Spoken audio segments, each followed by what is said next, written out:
ਖਬਰਾਂ ਦੇ ਬੁਲੇਟਿਨ ਦੇ ਸਪਾਂਸਰ ਨੇ ਰੀਅਲਟਰ ਗੁਰਜਤਿੰਦਰ ਸਿੰਘ ਰੰਧਾਵਾ। ਹਰ ਤਰ੍ਹਾਂ ਦੀ ਪ੍ਰਾਪਰਟੀ ਖਰੀਦਣ ਤੇ ਵੇਚਣ ਲਈ ਤੁਸੀਂ ਕਾਲ ਕਰ ਸਕਦੇ ਹੋ।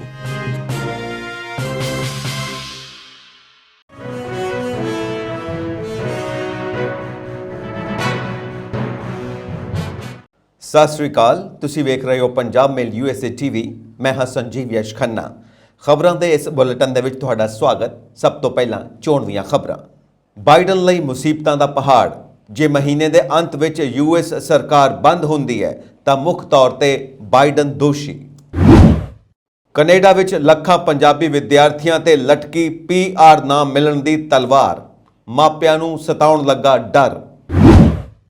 ਕੈਨੇਡਾ ਵਿੱਚ ਪੜ੍ਹਾਈ ਲਈ ਹਰੇਕ ਸਾਲ 68,000 ਕਰੋੜ ਰੁਪਏ ਦਾ ਨਿਵੇਸ਼ ਕਰਦੇ ਨੇ ਪੰਜਾਬੀ ਵਿਦਿਆਰਥੀ। ਜੇ ਕਿਸੇ ਇੱਕ ਨੂੰ ਚੁਣਨਾ ਪਿਆ ਤਾਂ ਅਮਰੀਕਾ ਭਾਰਤ ਨੂੰ ਚੁਣੇਗਾ। ਪੈਂਟਾਗਨ ਦੇ ਸਾਬਕਾ ਅਧਿਕਾਰੀ ਦਾ ਵੱਡਾ ਬਿਆਨ।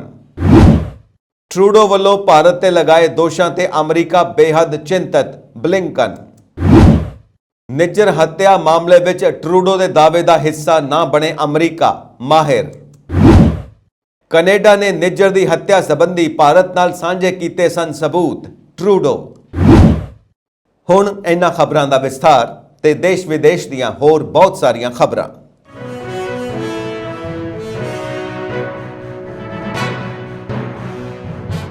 ਰਾਸ਼ਟਰਪਤੀ ਜੋ ਬਾਈਡਨ ਦੀ ਨੌਕਰੀ ਦੀ ਪ੍ਰਵਾਨਗੀ ਰੇਟਿੰਗ 19 ਪੁਆਇੰਟ ਪਾਣੀ ਦੇ ਅੰਦਰ ਹੈ। ਅਰਥ ਵਿਵਸਥਾ ਅਤੇ ਇਮੀਗ੍ਰੇਸ਼ਨ ਨੂੰ ਸੰਭਾਲਣ ਲਈ ਉਸ ਦੀ ਰੇਟਿੰਗ ਕੈਰੀਅਰ ਦੇ ਹੇਠਲੇ ਪੱਧਰ ਤੇ ਹੈ। ਅਮਰੀਕੀਆਂ ਦੀ ਇੱਕ ਰਿਕਾਰਡ ਸੰਖਿਆ ਦਾ ਕਹਿਣਾ ਹੈ ਕਿ ਉਹ ਰਾਸ਼ਟਰਪਤੀ ਬਾਈਡਨ ਦੇ ਅਧੀਨ ਬਦਤਰ ਹੋ ਗਏ ਨੇ। 3/4 ਦਾ ਕਹਿਣਾ ਹੈ ਕਿ ਉਹ ਇੱਕ ਹੋਰ ਕਾਰਜਕਾਲ ਲਈ ਬਹੁਤ ਬੁੱਢਾ ਹੋ ਗਿਆ ਹੈ ਅਤੇ ਡੋਨਾਲਡ ਟਰੰਪ ਪਿਛੋਕੜ ਵਿੱਚ ਬਿਹਤਰ ਦਿਖਾਈ ਦੇ ਰਹੇ ਨੇ।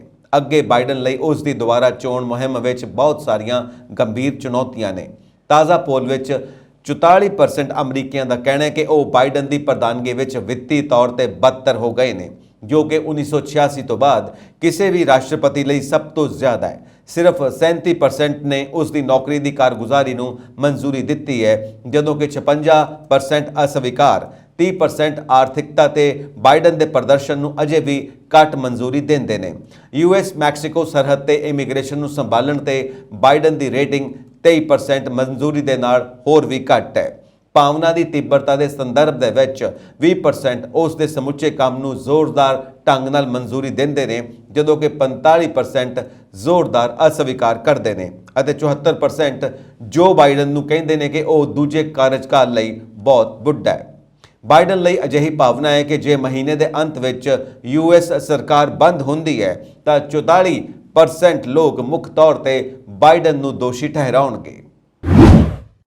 ਭਾਰਤ ਨੇ ਕੈਨੇਡੀਅਨ ਨਾਗਰਿਕਾਂ ਨੂੰ ਵੀਜ਼ਾ ਦੇਣ ਤੇ ਰੋਕ ਲਗਾ ਦਿੱਤੀ ਹੈ। ਦੋਵਾਂ ਦੇਸ਼ਾਂ ਵਿਚਾਲੇ ਚੱਲ ਰਹੇ ਵਿਵਾਦ ਕਾਰਨ ਕੈਨੇਡਾ ਵਿੱਚ ਰਹਿੰਦੇ ਅਤੇ ਭਾਰਤ ਤੋਂ ਕੈਨੇਡਾ ਜਾਣ ਦੀ ਤਿਆਰੀ ਕਰ ਰਹੇ ਵਿਦਿਆਰਥੀ ਵੀ ਹੁਣ ਚਿੰਤਾ ਵਿੱਚ ਡੁੱਬੇ ਹੋਏ ਨੇ। ਇਸ ਸਮੇਂ ਕੈਨੇਡਾ ਵਿੱਚ 3,20,000 ਤੋਂ ਵੀ ਵੱਧ ਭਾਰਤੀ ਵਿਦਿਆਰਥੀ ਸਟੂਡੈਂਟ ਵੀਜ਼ਾ ਤੇ ਨੇ, ਜਿਨ੍ਹਾਂ ਵਿੱਚੋਂ 1,60,000 ਵਿਦਿਆਰਥੀ ਪੰਜਾਬੀ ਨੇ। ਅਜਿਹੇ ਵਿੱਚ ਜੇਕਰ ਕੈਨੇਡਾ ਨੇ ਵੀ ਸਖਤੀ ਨਾਲ ਫੈਸਲੇ ਲੈਣੇ ਸ਼ੁਰੂ ਕਰ ਦਿੱਤੇ ਤਾਂ ਉੱਥੇ ਜਾ ਕੇ ਵਸਣ ਵਾਲੇ ਵਿਦਿਆਰਥੀਆਂ ਨੂੰ PR ਦਾ ਸੁਪਨਾ ਟੁੱਟਣ ਦਾ ਡਰ ਸਤਾਉਣ ਲੱਗੇਗਾ। ਇਸ ਦਾ ਕਾਰਨ ਇਹ ਹੈ ਕਿ ਸਟੱਡੀ ਪੂਰੀ ਹੋਣ ਤੋਂ ਬਾਅਦ ਵਰਕ ਪਰਮਿਟ ਜਾਂ PR ਲਈ ਅਪਲਾਈ ਕਰ ਸਕਦੇ ਹੋ। ਜੇਕਰ ਇਸ ਤੇ ਰੋਕ ਲਗਾ ਦਿੱਤੀ ਜਾਂਦੀ ਹੈ ਤਾਂ ਵਿਦਿਆਰਥੀਆਂ ਤੇ ਉਹਨਾਂ ਦੇ ਮਾਪਿਆਂ ਲਈ ਬਹੁਤ ਵੱਡੀ ਦਿੱਕਤ ਖੜੀ ਹੋ ਜਾਵੇਗੀ। ਜ਼ਿਆਦਾਤਰ ਅਜਿਹੇ ਪਰਿਵਾਰ ਨੇ ਜਿਨ੍ਹਾਂ ਨੇ 25 ਲੱਖ ਦਾ ਕਰਜ਼ਾ ਲੈ ਕੇ ਬੱਚਿਆਂ ਨੂੰ ਵਿਦੇਸ਼ ਭੇਜਿਆ ਹੈ। ਭਾਰਤ ਦੇ ਵੀਜ਼ਾ ਰੋਕਣ ਦੇ ਫੈਸਲੇ ਨੂੰ ਲੈ ਕੇ ਕੈਨੇਡਾ ਦੇ ਅਰਥ ਮਾਹਿਰ ਵੀ ਚਿੰਤਾ ਵਿੱਚ ਨੇ। ਇਸ ਦਾ ਸਭ ਤੋਂ ਵੱਡਾ ਕਾਰਨ ਹੈ 20 ਲੱਖ ਭਾਰਤੀ ਜੋ ਹਰ ਸਾਲ ਲਗਭਗ 3 ਲੱਖ ਕਰੋੜ ਤੋਂ ਵੱਧ ਦਾ ਯੋਗਦਾਨ ਦਿੰਦੇ ਨੇ। ਹਰ ਸਾਲ ਲਗਭਗ 75,000 ਕਰੋੜ ਰੁਪਏ ਤਾਂ ਸਿਰਫ ਭਾਰਤ ਤੋਂ ਜਾਣ ਵਾਲੇ ਵਿਦਿਆਰਥੀ ਫੀਸ ਦੇ ਤੌਰ ਤੇ ਦਿੰਦੇ ਨੇ। ਭਾਰਤ ਅਤੇ ਕੈਨੇਡਾ ਦਰਮਿਆਨ ਵੱਧ ਰਹੇ ਤਣਾਅ ਨੇ ਕੈਨੇਡੀਆਈ ਸਿੱਖਿਆ ਸੰਸਥਾਵਾਂ ਵਿੱਚ ਪੜ੍ਹ ਰਹੇ ਬੱਚਿਆਂ ਦੇ ਮਾਪਿਆਂ ਦੀ ਚਿੰਤਾ ਵਧਾ ਦਿੱਤੀ ਹੈ, ਕਿਉਂਕਿ ਉਹਨਾਂ ਨੇ ਉੱਥੇ ਬਹੁਤ ਵੱਡੀ ਰਕਮ ਨਿਵੇਸ਼ ਕੀਤੀ ਹੋਈ ਹੈ। ਇਸ ਤਰ੍ਹਾਂ ਪੰਜਾਬ ਤੋਂ ਹਰੇਕ ਸਾਲ 68,000 ਕਰੋੜ ਰੁਪਏ ਬਾਹਰ ਨਿਵੇਸ਼ ਹੋ ਰਹੇ ਨੇ। ਇਹ ਖੁਲਾਸਾ ਖਾਲਸਾ ਫੋਕਸ ਵੱਲੋਂ ਅੱਜ ਜਾਰੀ ਅੰਕੜਿਆਂ ਵਿੱਚ ਕੀਤਾ ਗਿਆ। ਇਸ ਰਿਪੋਰਟ ਮੁਤਾਬਿਕ ਕੈਨੇਡਾ ਨੇ ਪਿਛਲੇ ਸਾਲ ਕੁੱਲ 2,26,450 ਵੀਜ਼ੇ ਮਨਜ਼ੂਰ ਕੀਤੇ, ਜਿਨ੍ਹਾਂ ਵਿੱਚੋਂ 1.36 ਲੱਖ ਵਿਦਿਆਰਥੀ ਪੰਜਾਬ ਦੇ ਸਨ। ਇਹ ਵਿਦਿਆਰਥੀ ਕੈਨੇਡਾ ਵਿੱਚ ਔਸਤ 2 ਜਾਂ 3 ਸਾਲਾਂ ਦੇ ਵੱਖ-ਵੱਖ ਕੋਰਸਾਂ ਵਿੱਚ ਦਾਖਲ ਹੁੰਦੇ ਨੇ। ਵੱਖ-ਵੱਖ ਵੀਜ਼ਾ ਪ੍ਰੋਸੈਸਿੰਗ ਏਜੰਸੀਆਂ ਦੇ ਮੌਜੂਦਾ ਅੰਕੜਿਆਂ ਮੁਤਾਬਿਕ ਇਸ ਸਮੇਂ ਲਗਭਗ 3.4 ਲੱਖ ਪੰਜਾਬੀ ਕੈਨੇਡਾ ਵਿੱਚ ਵੱਖ-ਵੱਖ ਸਿੱਖਿਆ ਸੰਸਥਾਵਾਂ ਵਿੱਚ ਪੜ੍ਹਾਈ ਕਰ ਰਹੇ ਨੇ। Association of consultants of Overseas studies ਦੇ ਚੇਅਰਮੈਨ ਕਮਲ ਭੁਮਲਾ ਨੇ ਕਿਹਾ ਕਿ ਕੈਨੇਡਾ ਜਾਣ ਵਾਲੇ ਭਾਰਤੀਆਂ ਵਿੱਚੋਂ ਲਗਭਗ 60% ਪੰਜਾਬੀ ਨੇ, ਜਿਨ੍ਹਾਂ ਵਿੱਚੋਂ ਅੰਦਾਜ਼ਨ 1.36 ਲੱਖ ਵਿਦਿਆਰਥੀ ਨੇ ਜੋ ਪਿਛਲੇ ਸਾਲ ਗਏ ਨੇ। ਭਾਰਤ ਦੇ ਕੈਨੇਡਾ ਵਿੱਚ ਵੱਧਦੇ ਤਣਾਅ ਦਰਮਿਆਨ ਪੈਂਟਾਗਨ ਦੇ ਸਾਬਕਾ ਅਧਿਕਾਰੀ ਮਾਈਕਲ ਰੂਬਿਨ ਦਾ ਵੱਡਾ ਬਿਆਨ ਸਾਹਮਣੇ ਆਇਆ। ਉਹਨਾਂ ਕਿਹਾ ਕਿ ਅਮਰੀਕਾ ਨੂੰ ਕੈਨੇਡਾ ਤੇ ਅਮਰੀਕਾ ਵਿੱਚੋਂ ਕਿਸੇ ਨੂੰ ਇੱਕ ਨੂੰ ਚੁਣਨਾ ਪਿਆ ਤਾਂ ਉਹ ਭਾਰਤ ਨੂੰ ਚੁਣੇਗਾ। ਮਾਈਕਲ ਰੂਬਿਨ ਨੇ ਕਿਹਾ ਕਿ ਭਾਰਤ ਰਣਨੀਤਿਕ ਤੌਰ ਤੇ ਕੈਨੇਡਾ ਤੋਂ ਕਿਤੇ ਜ਼ਿਆਦਾ ਮਹੱਤਵਪੂਰਨ ਹੈ। ਕੈਨੇਡਾ ਦਾ ਭਾਰਤ ਖਿਲਾਫ ਲੜਨਾ ਇੱਕ ਕੀੜੀ ਦੇ ਹਾਥੀ ਖਿਲਾਫ ਲੜਨ ਦੇ ਬਰਾਬਰ ਹੈ। ਇਹੀ ਨਹੀਂ, ਪੈਂਟਾਗਨ ਦੇ ਸਾਬਕਾ ਅਧਿਕਾਰੀ ਨੇ ਕਿਹਾ ਕਿ ਜਸਟਿਨ ਟਰੂਡੋ ਦੇ ਦੋਸ਼ਾਂ ਤੋਂ ਕੈਨੇਡਾ ਨੂੰ ਭਾਰਤ ਤੋਂ ਜ਼ਿਆਦਾ ਖਤਰਾ ਹੈ।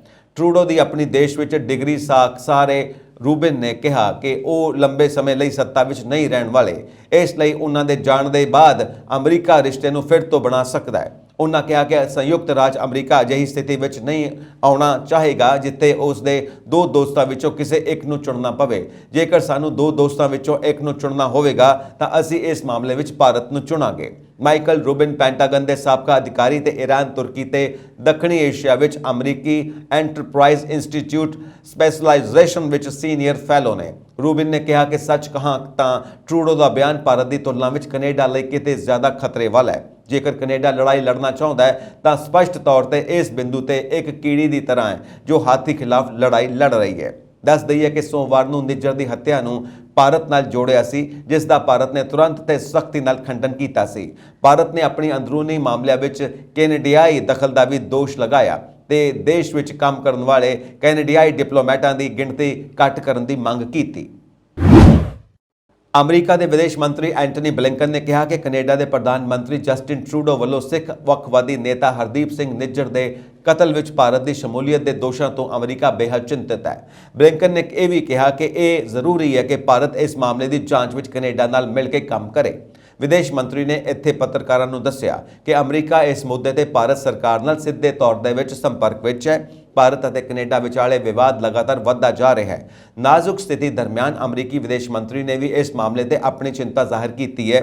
ਉਹਨਾਂ ਕਿਹਾ ਕਿ ਜਸਟਿਨ ਟਰੂਡੋ ਦੇ ਦੋਸ਼ਾਂ ਕਾਰਨ ਅਮਰੀਕਾ ਕਾਫੀ ਚਿੰਤਿਤ ਹੈ।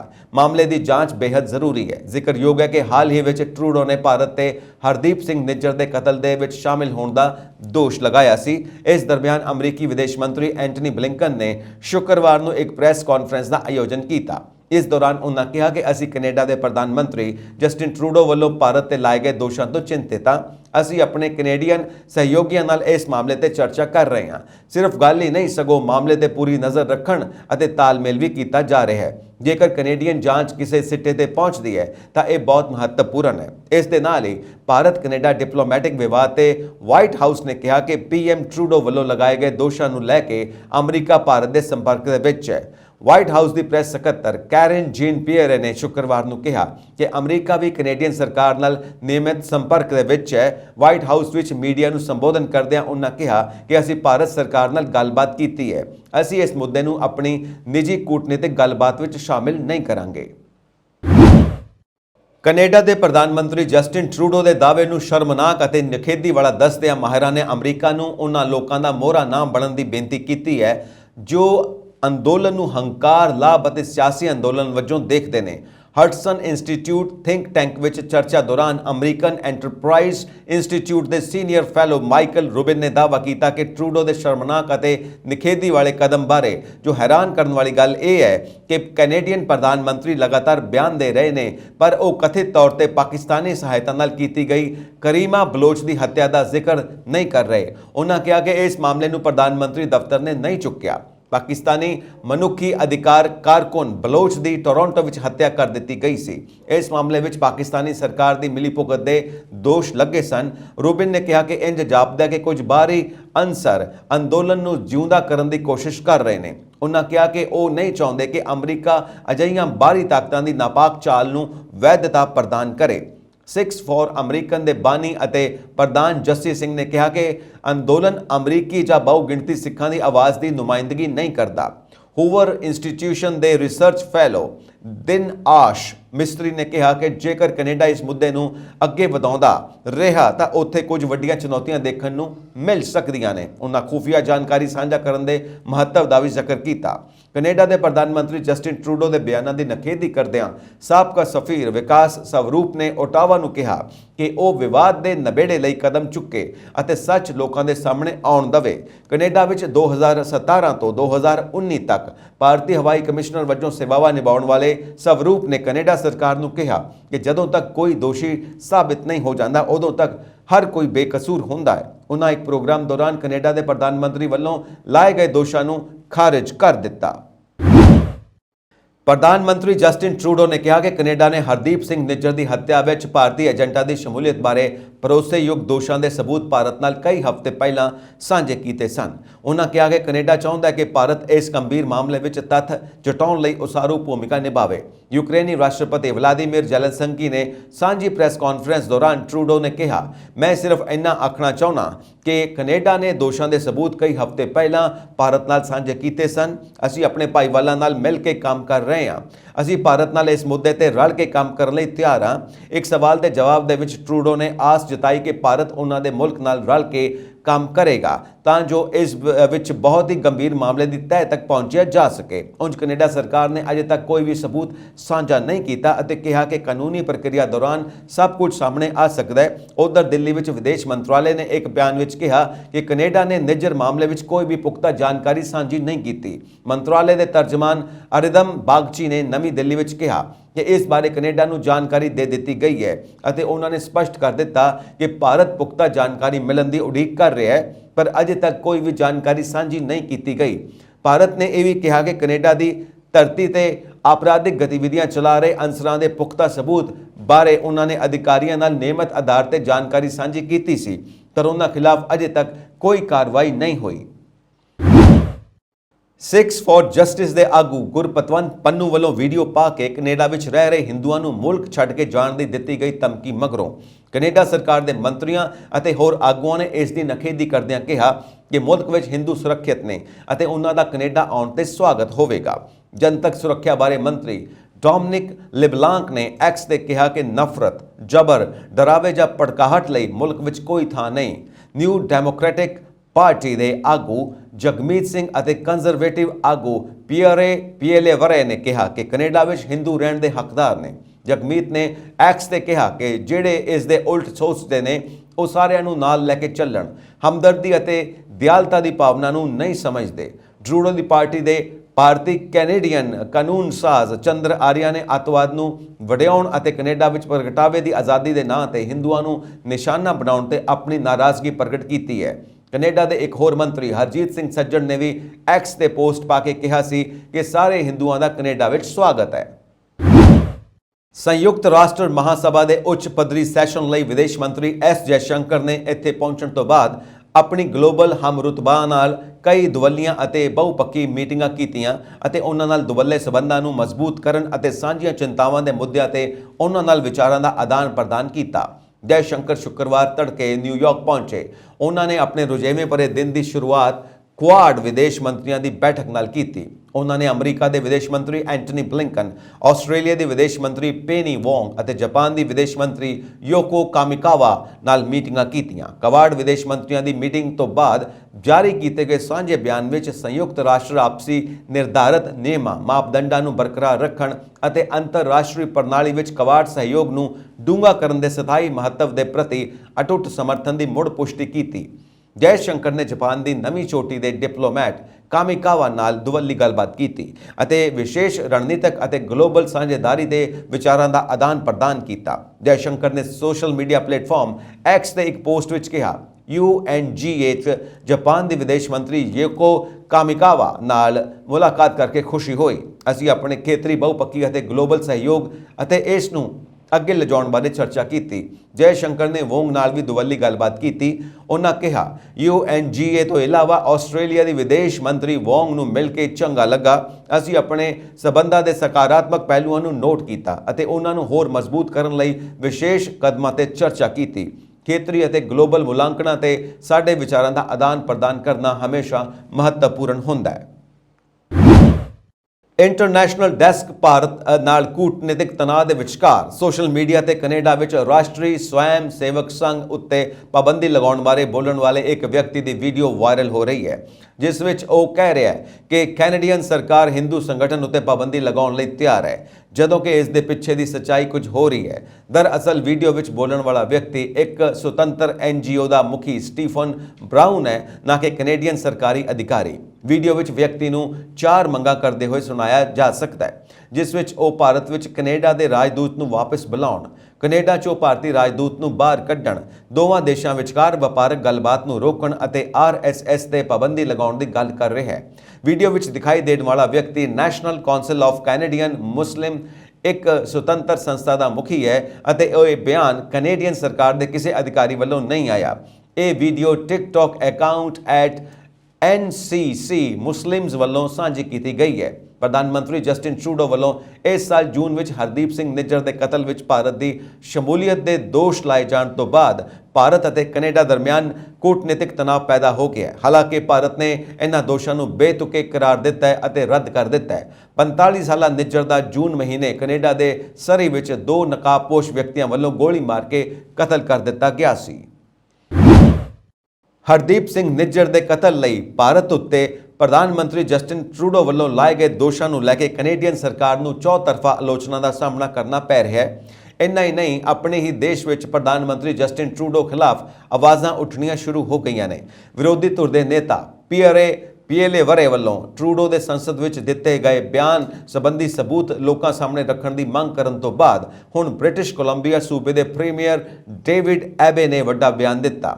ਡੇਵਿਡ ਐਬੇ ਨੇ ਪ੍ਰੈਸ ਕਾਨਫਰੰਸ ਦੌਰਾਨ ਕਿਹਾ ਕਿ ਇਹ ਇਸ ਗੱਲ ਤੋਂ ਨਿਰਾਸ਼ ਨੇ ਕਿ ਹਰਦੀਪ ਨਿੱਜਰ ਦੇ ਕਤਲ ਵਿੱਚ ਭਾਰਤ ਦੀ ਸ਼ਮੂਲੀਅਤ ਬਾਰੇ ਉਹਨਾਂ ਨੂੰ ਦਿੱਤੀ ਗਈ ਸਾਰੀ ਜਾਣਕਾਰੀ ਓਪਨ ਸੋਰਸ ਜਾਣਕਾਰੀ ਹੈ, ਭਾਵ ਇਹ ਸਾਰੀ ਜਾਣਕਾਰੀ ਪਹਿਲਾਂ ਹੀ ਇੰਟਰਨੈਟ ਤੇ ਉਪਲਬਧ ਹੈ। ਡੇਵਿਡ ਐਬੇ ਦਾ ਇਹ ਬਿਆਨ ਇਸ ਲਈ ਵੀ ਮਾਇਨੇ ਰੱਖਦਾ ਹੈ ਕਿਉਂਕਿ ਕੈਨੇਡਾ ਦੇ ਬ੍ਰਿਟਿਸ਼ ਕੋਲੰਬੀਆ ਸੂਬੇ ਦੇ ਸਰੀ ਸ਼ਹਿਰ ਵਿੱਚ ਹਰਦੀਪ ਨਿੱਜਰ ਦਾ ਕਤਲ ਹੋਇਆ। ਜਸਟਿਨ ਟਰੂਡੋ ਨੇ ਕੈਨੇਡਾ ਦੀ ਸੰਸਦ ਵਿੱਚ ਬੋਲਦਿਆਂ ਹਰਦੀਪ ਸਿੰਘ ਨਿੱਜਰ ਦੇ ਕਤਲ ਵਿੱਚ ਭਾਰਤ ਦਾ ਹੱਥ ਹੋਣ ਦਾ ਦੋਸ਼ ਲਾਇਆ ਸੀ, ਜਿਸ ਨੂੰ ਭਾਰਤ ਨੇ ਪੂਰੀ ਤਰ੍ਹਾਂ ਰੱਦ ਕਰ ਦਿੱਤਾ। ਜੁਲਾਈ 2023 ਵਿੱਚ ਹਰਦੀਪ ਸਿੰਘ ਨਿੱਜਰ ਦਾ ਗੋਲੀ ਮਾਰ ਕੇ ਕਤਲ ਕਰ ਦਿੱਤਾ ਗਿਆ ਸੀ। ਡੇਵਿਡ ਐਬੇ ਨੇ ਅੱਗੇ ਕਿਹਾ ਕਿ ਮੈਨੂੰ ਕੈਨੇਡੀਅਨ ਸਿਕਿਉਰਿਟੀ ਇੰਟੈਲੀਜੈਂਸ ਸਰਵਿਸ ਤੋਂ ਜੋ ਜਾਣਕਾਰੀ ਮਿਲੀ ਉਸ ਨੂੰ ਓਪਨ ਇਨਫੋਰਮੇਸ਼ਨ ਬਰੀਫਿੰਗ ਜਾਂ ਓਪਨ ਸੋਰਸ ਬਰੀਫਿੰਗ ਕਿਹਾ ਜਾ ਸਕਦਾ ਹੈ। ਇਹ ਉਹ ਜਾਣਕਾਰੀ ਹੈ ਜੋ ਪਹਿਲਾਂ ਹੀ ਇੰਟਰਨੈਟ ਤੇ ਉਪਲਬਧ ਹੈ। ਸੰਸਦ ਵਿੱਚ ਬਿਆਨ ਦੇਣ ਤੋਂ ਪਹਿਲਾਂ ਪ੍ਰਧਾਨ ਮੰਤਰੀ ਜਸਟਿਨ ਟਰੂਡੋ ਨੇ ਮੈਨੂੰ ਇਸ ਬਾਰੇ ਜਾਣਕਾਰੀ ਦਿੱਤੀ ਸੀ। ਉਹਨਾਂ ਨੇ ਮੈਨੂੰ CSIS ਤੋਂ ਇੱਕ ਬਰੀਫਿੰਗ ਦੀ ਪੇਸ਼ਕਸ਼ ਕੀਤੀ। ਇਸ ਬਰੀਫਿੰਗ ਵਿੱਚ CSIS ਵੱਲੋਂ ਇੱਕ ਬਰੀਫਿੰਗ ਮਿਲੀ ਜੋ ਕਿ ਓਪਨ ਸੋਰਸ ਜਾਣਕਾਰੀ ਸੀ। ਉਹਨਾਂ ਅੱਗੇ ਕਿਹਾ ਕਿ ਮੈਂ CSIS ਦੇ ਡਾਇਰੈਕਟਰ ਤੋਂ ਇਸ ਬਾਰੇ ਠੋਸ ਜਾਣਕਾਰੀ ਦੀ ਮੰਗ ਕੀਤੀ ਹੈ, ਪਰ ਉਹ ਸਾਨੂੰ ਠੋਸ ਜਾਣਕਾਰੀ ਦੇਣ ਵਿੱਚ ਅਸਮਰਥ ਰਹੇ। ਇਸ ਕਾਰਨ ਮੈਂ ਆਪਣੀ ਨਿਰਾਸ਼ਾ ਵੀ ਜ਼ਾਹਿਰ ਕੀਤੀ। ਭਾਰਤ ਅਤੇ ਕੈਨੇਡਾ ਵਿਚਾਲੇ ਹੋਏ ਵਿਵਾਦ ਤੋਂ ਬਾਅਦ ਕੈਨੇਡਾ ਦੇ ਪਹਿਲੇ ਸਿੱਖ ਸੈਨੇਟਰ ਸਰਬਜੀਤ ਸਿੰਘ ਮਰਵਾਹਾ ਨੇ ਆਪਣੇ ਅਹੁਦੇ ਤੋਂ ਅਸਤੀਫਾ ਦੇ ਦਿੱਤਾ, ਜੋ ਚਰਚਾ ਦਾ ਵਿਸ਼ਾ ਬਣ ਗਿਆ ਹੈ। ਦੱਸਣਯੋਗ ਹੈ ਕਿ ਮਰਵਾਹਾ ਕੈਨੇਡੀਅਨ ਸੈਨੇਟ ਵਿੱਚ ਨਿਯੁਕਤ ਹੋਣ ਵਾਲੇ ਪਹਿਲੇ ਸਿੱਖ ਸਨ ਅਤੇ ਉਹਨਾਂ ਦਾ ਕਾਰਜਕਾਲ 2026 ਤੱਕ ਸੀ। ਟਰੂਡੋ ਸਰਕਾਰ ਨੂੰ ਇਸ ਨਾਲ ਵੱਡਾ ਝਟਕਾ ਲੱਗਾ ਕਿਉਂਕਿ ਕੈਨੇਡਾ ਇੰਡੀਆ ਵਿਵਾਦ ਦੇ ਵਿਚਾਲੇ ਵੱਧਦੇ ਤਣਾਅ ਦੌਰਾਨ ਭਾਰਤੀ ਮੂਲ ਦੇ ਸਰਬਜੀਤ ਸਿੰਘ ਮਰਵਾਹਾ ਨੇ ਕੈਨੇਡੀਅਨ ਸੈਨੇਟ ਤੋਂ ਆਪਣਾ ਅਸਤੀਫਾ ਦੇਣ ਦਾ ਐਲਾਨ ਕਰ ਦਿੱਤਾ। ਮਰਵਾਹਾ ਕੈਨੇਡੀਅਨ ਸੈਨੇਟ ਵਿੱਚ ਨਿਯੁਕਤ ਹੋਣ ਵਾਲੇ ਪਹਿਲੇ ਸਿੱਖ ਸਨ ਅਤੇ ਉਹਨਾਂ ਦਾ ਕਾਰਜਕਾਲ ਸਨ 2026 ਤੱਕ ਸੀ। ਜਸਟਿਨ ਟਰੂਡੋ ਨੇ ਉਹਨਾਂ ਨੂੰ ਸੈਨੇਟ ਵਿੱਚ ਨਿਯੁਕਤ ਕੀਤਾ ਸੀ। ਸਰਬਜੀਤ ਮਰਵਾਹਾ ਦਾ ਪਿਛੋਕੜ ਅਤੇ ਜਨਮ ਪੱਛਮੀ ਬੰਗਾਲ ਦੇ ਕੋਲਕਾਤਾ ਤੋਂ ਹੈ। ਉਹ ਸੇਂਟ ਸਟੀਫਨ ਕਾਲਜ ਦਿੱਲੀ ਅਤੇ ਦਿੱਲੀ ਸਕੂਲ ਆਫ ਇਕਨੋਮਿਕਸ ਦੇ ਸਾਬਕਾ ਵਿਦਿਆਰਥੀ ਰਹੇ। ਉਹਨਾਂ ਨੇ ਕੈਲੀਫੋਰਨੀਆ ਯੂਨੀਵਰਸਿਟੀ ਤੋਂ MBA ਕੀਤੀ। ਮਰਵਾਹਾ ਸ਼ਿਕੋਸ਼ੀਆ ਨਾਮੀ ਬੈਂਕ ਦੇ ਚੇਅਰਮੈਨ ਵੀ ਰਹੇ। ਉਹਨਾਂ ਕਈ ਕੈਨੇਡੀਅਨ ਸੰਸਥਾਵਾਂ ਜਿਵੇਂ ਕਿ Toronto star daily, Toronto international film festival ਦੇ ਬੋਰਡਾਂ ਤੇ ਵੀ ਸੇਵਾ ਕੀਤੀ। ਉਹਨਾਂ ਦੇ ਅਸਤੀਫਾ ਦੇਣ ਦਾ ਕਾਰਨ ਸਾਹਮਣੇ ਨਹੀਂ ਆਇਆ, ਪਰੰਤੂ ਜਾਣਕਾਰੀ ਅਨੁਸਾਰ ਉਹਨਾਂ ਨੇ 10 ਨਵੰਬਰ 2016 ਨੂੰ ਇਹ ਅਹੁਦਾ ਸੰਭਾਲਿਆ ਸੀ। ਹਾਲਾਂਕਿ ਉਹਨਾਂ ਨੇ ਅਸਤੀਫਾ ਦੇਣ ਦਾ ਕਾਰਨ ਅਜੇ ਤੱਕ ਸਪਸ਼ਟ ਨਹੀਂ ਕੀਤਾ। ਉਹਨਾਂ ਇਸ ਬਾਰੇ ਕੋਈ ਜਾਣਕਾਰੀ ਨਹੀਂ ਦਿੱਤੀ, ਪਰ ਭਾਰਤ ਕੈਨੇਡਾ ਵਿਚਾਲੇ ਚੱਲ ਰਹੇ ਤਣਾਅ ਦੇ ਕਾਰਨ ਇਹ ਅਸਤੀਫਾ ਚਰਚਾ ਦਾ ਵਿਸ਼ਾ ਬਣ ਗਿਆ ਹੈ। ਭਾਰਤ ਕੈਨੇਡਾ ਦਾ ਵਿਵਾਦ ਦਿਨ ਪ੍ਰਤੀ ਦਿਨ ਘੱਟ ਹੋਣ ਦੀ ਥਾਂ ਵੱਧਦਾ ਹੀ ਜਾ ਰਿਹਾ ਹੈ। ਇਹ ਵਿਵਾਦ ਦੋਵਾਂ ਦੇਸ਼ਾਂ ਦੀ ਇਕਨੋਮੀ ਤੇ ਅਸਰ ਪਾਉਣ ਲੱਗਾ ਹੈ। ਹਾਲਾਂਕਿ ਭਾਰਤ ਨਾਲ ਪੰਗਾ ਕੈਨੇਡਾ ਨੂੰ ਕਾਫੀ ਮਹਿੰਗਾ ਪੈਣ ਵਾਲਾ ਹੈ। ਦਰਅਸਲ ਹਾਲ ਹੀ ਵਿੱਚ ਭਾਰਤ ਸਰਕਾਰ ਨੇ ਵੀ ਕੈਨੇਡਾ ਪ੍ਰਤੀ ਸਖਤ ਰੁਖ ਅਪਣਾਉਂਦੇ ਹੋਏ ਕੈਨੇਡਾ ਲਈ ਵੀਜ਼ਾ ਨੂੰ ਅਗਲੇ ਹੁਕਮ ਤੱਕ ਰੋਕ ਲਗਾ ਦਿੱਤੀ। ਉੱਥੇ ਹੀ ਭਾਰਤੀ ਕੰਪਨੀਆਂ ਵੀ ਕੈਨੇਡਾ ਵਿੱਚ ਆਪਣਾ ਕਾਰੋਬਾਰ ਸਮੇਟ ਰਹੀਆਂ ਨੇ, ਜਿਸ ਨਾਲ ਕੈਨੇਡਾ ਨੂੰ ਭਾਰੀ ਝਟਕਾ ਲੱਗਾ ਹੈ। ਦਿੱਗਜ ਬਿਜ਼ਨਸਮੈਨ ਆਨੰਦ ਮਹਿੰਦਰਾ ਨੇ ਵੀ ਬੀਤੇ ਦਿਨ ਕੈਨੇਡਾ ਤੋਂ ਆਪਣਾ ਕਾਰੋਬਾਰ ਸਮੇਟਣ ਦਾ ਫੈਸਲਾ ਕੀਤਾ। ਮਹਿੰਦਰਾ ਐਂਡ ਮਹਿੰਦਰਾ ਨੇ ਕੈਨੇਡਾ ਵਿੱਚ ਆਪਣੀ ਸਹਾਇਕ ਕੰਪਨੀ ਦੇ ਆਪਰੇਸ਼ਨ ਨੂੰ ਬੰਦ ਕਰ ਦਿੱਤਾ ਹੈ। ਕੈਨੇਡਾ ਬੇਸਡ ਕੰਪਨੀ ਰੇਸਨ ਏਰੋਸਪੇਸ ਕਾਰਪੋਰੇਸ਼ਨ ਦੇ ਆਪਰੇਸ਼ਨ ਨੂੰ ਮਹਿੰਦਰਾ ਨੇ ਬੰਦ ਕਰ ਦਿੱਤਾ ਹੈ। ਹੁਣ ਭਾਰਤ ਦੀ JSW ਸਟੀਲ ਲਿਮਟਿਡ ਕੈਨੇਡਾ ਦੀ ਟੈਕ ਰਿਸੋਰਸਿਸ ਨਾਲ ਡੀਲ ਕਰਨ ਜਾ ਰਹੀ ਹੈ। ਵਿਵਾਦ ਨੂੰ ਵਧਦਾ ਦੇਖ ਕੰਪਨੀ ਨੇ ਆਪਣੀ ਡੀਲ ਦੀ ਰਫ਼ਤਾਰ ਹੌਲੀ ਕਰ ਦਿੱਤੀ ਹੈ। JSW ਕੈਨੇਡਾ ਦੀ ਕੰਪਨੀ ਟੈਕ ਰਿਸੋਰਸਿਸ ਦੀ ਸਟੀਲ ਮੈਨੂਫੈਕਚਰਿੰਗ ਯੂਨਿਟ ਕੋਲ ਯੂਨਿਟ ਵਿੱਚ ਹਿੱਸੇਦਾਰੀ ਖਰੀਦਣ ਜਾ ਰਹੀ ਹੈ, ਪਰ ਦੋਹਾਂ ਦੇਸ਼ਾਂ ਦਰਮਿਆਨ ਵਧਦੇ ਤਣਾਅ ਦਰਮਿਆਨ ਕੰਪਨੀ ਨੇ ਇਸ ਡੀਲ ਨੂੰ ਸਲੋ ਡਾਊਨ ਕਰ ਦਿੱਤਾ ਹੈ। ਰਾਇਟਰਸ ਦੀ ਰਿਪੋਰਟ ਮੁਤਾਬਿਕ ਕੰਪਨੀ ਦੋਹਾਂ ਦੇਸ਼ਾਂ ਦਰਮਿਆਨ ਤਣਾਅ ਘੱਟ ਹੋਣ ਦੀ ਉਡੀਕ ਕਰ ਰਹੀ ਹੈ। ਰਾਇਟਰਸ ਮੁਤਾਬਿਕ ਭਾਰਤ ਦੀ ਦਿੱਗਜ tech firm TSS Infosys Wipro ਵਰਗੀਆਂ 30 ਭਾਰਤੀ ਕੰਪਨੀਆਂ ਨੇ ਕੈਨੇਡਾ ਵਿੱਚ ਅਰਬਾਂ ਡਾਲਰ ਦਾ ਨਿਵੇਸ਼ ਕੀਤਾ ਹੈ। ਇਹਨਾਂ ਕੰਪਨੀਆਂ ਕਾਰਨ ਕੈਨੇਡਾ ਵਿੱਚ ਵੱਡੀ ਆਬਾਦੀ ਨੂੰ ਰੋਜ਼ਗਾਰ ਮਿਲਿਆ। ਉੱਥੇ ਹੀ ਕੈਨੇਡਾ ਦੀ ਸਭ ਤੋਂ ਵੱਡੀ ਪੈਨਸ਼ਨ ਫੰਡ ਨੇ ਇਕੱਲੇ ਭਾਰਤ ਵਿੱਚ 1.74 ਲੱਖ ਕਰੋੜ ਦਾ ਨਿਵੇਸ਼ ਕੀਤਾ ਹੈ। ਕੰਪਨੀ ਨੇ ਇਹ ਨਿਵੇਸ਼ ਲੌਂਗ ਟਰਮ ਨੂੰ ਧਿਆਨ ਵਿੱਚ ਰੱਖਦੇ ਹੋਏ ਕੀਤਾ ਸੀ। ਅਜਿਹੇ ਵਿੱਚ ਜੇ ਦੋਹਾਂ ਦੇਸ਼ਾਂ ਦਰਮਿਆਨ ਤਣਾਅ ਵੱਧਦਾ ਗਿਆ ਤਾਂ ਕੈਨੇਡਾ ਦੀਆਂ ਮੁਸ਼ਕਿਲਾਂ ਵੱਧ ਜਾਣਗੀਆਂ, ਜਿਸ ਦਾ ਅਸਰ ਦੋਹਾਂ ਦੇਸ਼ਾਂ ਦੀ ਦਰਾਮਦ ਬਰਾਮਦ ਤੇ ਹੋਵੇਗਾ। ਇਨਵੈਸਟ ਇੰਡੀਆ ਮੁਤਾਬਿਕ ਅਪ੍ਰੈਲ 2000 ਤੋਂ ਮਾਰਚ 2023 ਤੱਕ ਕੈਨੇਡਾ ਨੇ ਭਾਰਤ ਵਿੱਚ ਲਗਭਗ 30,306 ਮਿਲੀਅਨ ਡਾਲਰ ਦਾ ਨਿਵੇਸ਼ ਕੀਤਾ ਹੈ। ਇਸ ਤੋਂ ਇਲਾਵਾ ਭਾਰਤ ਕੈਨੇਡਾ ਦਾ 9ਵਾਂ ਸਭ ਤੋਂ ਵੱਡਾ ਬਿਜ਼ਨਸ ਪਾਰਟਨਰ ਹੈ। ਅਜਿਹੇ ਵਿੱਚ ਭਾਰਤ ਨਾਲ ਪੰਗਾ ਕੈਨੇਡਾ ਨੂੰ ਕਾਫੀ ਮਹਿੰਗਾ ਪਵੇਗਾ।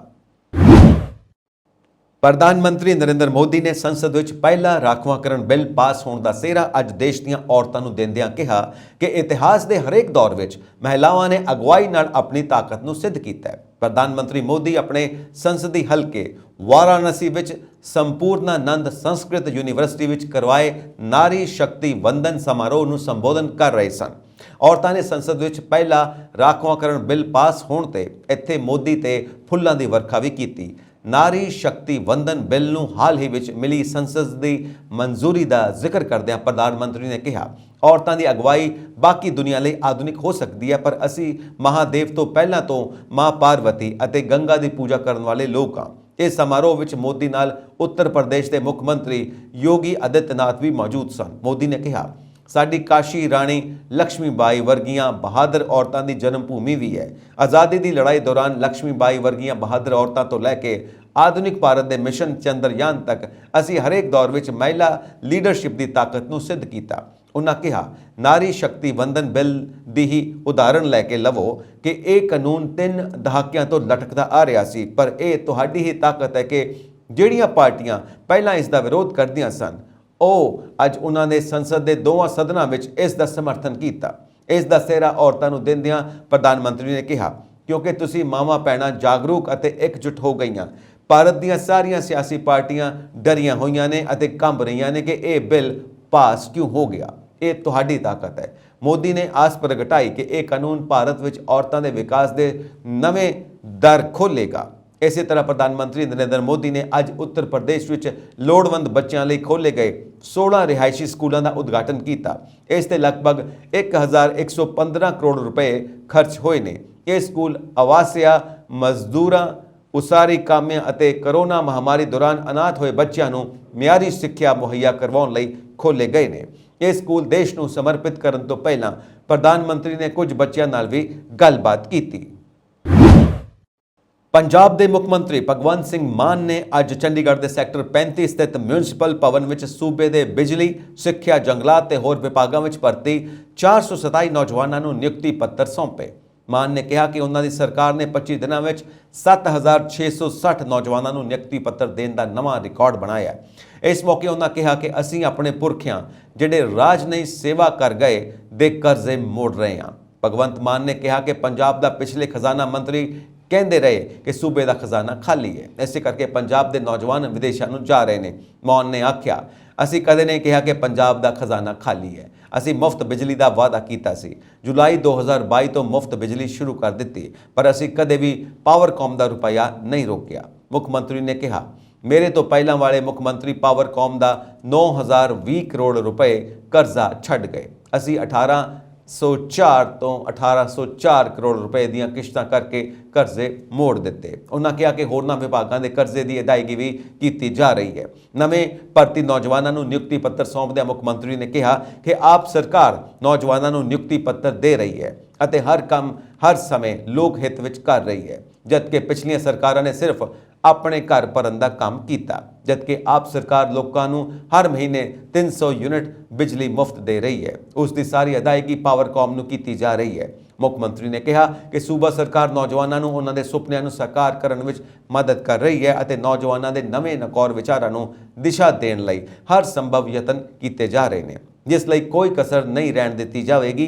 ਮਾਨ ਨੇ ਸੂਬਾ ਸਰਕਾਰ ਭ੍ਰਿਸ਼ਟਾਚਾਰ ਵਿਰੁੱਧ ਨੀਤੀ ਦਾ ਹਵਾਲਾ ਦਿੰਦਿਆਂ ਨਵੇਂ ਭਰਤੀ ਨੌਜਵਾਨਾਂ ਨੂੰ ਸੂਬੇ ਵਿੱਚ ਸੁਚਾਰੂ ਤੇ ਪਾਰਦਰਸ਼ੀ ਸ਼ਾਸਨ ਨੂੰ ਯਕੀਨੀ ਬਣਾਉਣ ਲਈ ਕੰਮ ਕਰਨ ਦੀ ਅਪੀਲ ਕੀਤੀ। ਉਹਨਾਂ ਕਿਹਾ ਕਿ ਆਪ ਸਰਕਾਰ ਲੋਕਾਂ ਲਈ ਕੰਮ ਕਰ ਰਹੇ ਸਾਰੇ ਅਧਿਕਾਰੀਆਂ ਤੇ ਤਿੱਖੀ ਨਜ਼ਰ ਰੱਖ ਰਹੀ ਹੈ।